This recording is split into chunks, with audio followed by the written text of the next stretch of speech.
నేను మీ Sunitha Eden gardens channel ద్వారా మీకు ఈరోజు తోటకూర విత్తనాలు ఎలా వేయాలో చూపిస్తాను.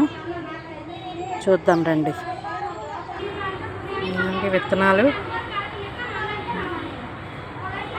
కొత్తిమీర విత్తనాలని, ధనియాలని ఈ విత్తనాలు కలిసిపోయండి.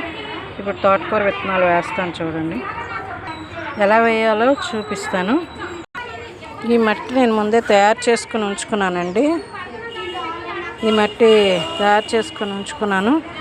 అయితే దీన్ని ఎలా వేయాలో చూపిస్తాను. చూడండి, ఇది ఆటోమేటిక్గా ఇదంతా మన వర్షాలు వచ్చి ఇలా అయిపోయిందండి. దీంట్లో వేసేస్తాను. ఈ తోటకూర విత్తనాలకే ఉంచాను నేను.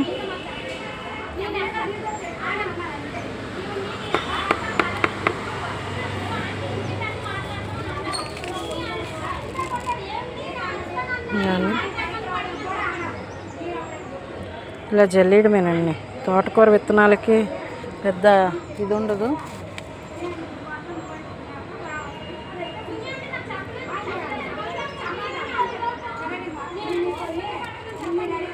ధనియాలు కూడా మధ్యన వేస్తున్నానండి. చూద్దాం వస్తాయి అంటూ.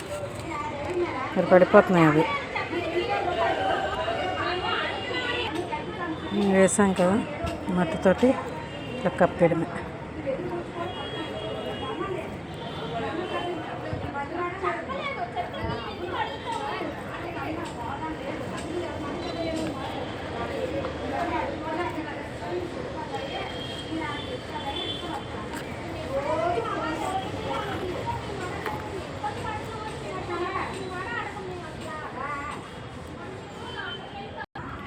అంతర్గత పంటగా చూడండి, దానిమ్మ మొక్కలోనే వేస్తున్నాను.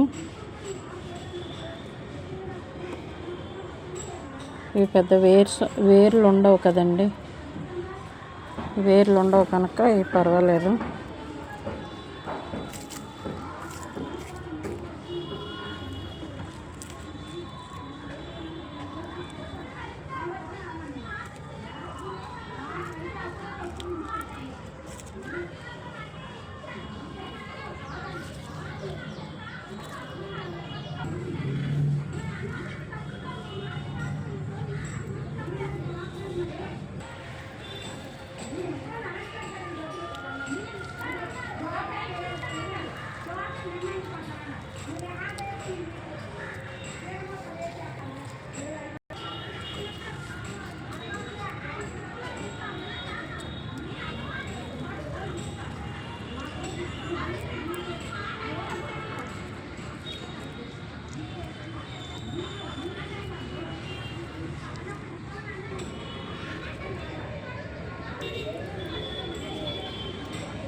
ములం చెట్టు కొమ్మ అండి విరిపేసి వేసాము. కానీ ఈ ములం చెట్టు కొమ్మ వేస్తే మాత్రం వచ్చేస్తుందండి.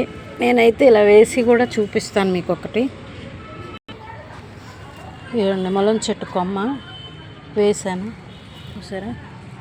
ఇది కొమ్మ విరిగిపోయింది. ఇవ్వండి, చిగురు పెట్టింది. ఇది వర్షాలు ఎక్కువ పడ్డాయి కదండి, చిగురు పెట్టింది. ఇలా కూడా మనము మొక్కల కొమ్మలు కొన్ని మనం తెంపి వేసుకుంటే అవి కూడా ప్రాపగేషన్ చేసుకోవచ్చండి మనం. కానీ చాలామంది ఏం చేస్తారంటే కొనేసుకుంటారు మొక్కలు. కొనే కన్నా ఒక మొక్క ఉంటే దాని నుంచి అనేకమైన మొక్కలు మనం తయారు చేసుకోవచ్చు. అది తెలియక చాలామంది కొనేస్తూ ఉంటారు. ఇప్పుడు నర్సరీ వాళ్ళు కూడా చేసింది అదే పని. వాళ్ళు ఒక కొమ్మ నుంచి, ఒక చెట్టు నుంచి తీసే వాళ్ళు ప్రాపగేషన్ చేస్తారు, సీడ్లింగ్స్ వేస్తారు. అలా వేసి వాళ్ళు చాలా మట్టుకు ఈ మొక్కల్ని అమ్ముతారండి.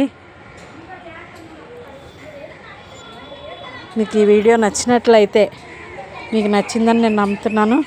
మీకు నచ్చినట్లయితే, మీకు యూజ్ అయితే ఇలా మీరు కూడా గార్డెన్స్ పెంచుకోవాలని, ఇలా టెర్రస్ గార్డెన్ పెంచుకోవాలని కోరుకుంటున్నాను.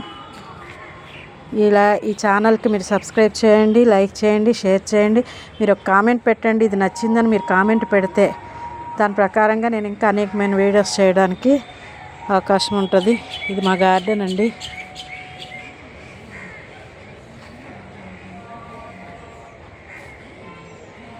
నమస్తే, థ్యాంక్ యూ.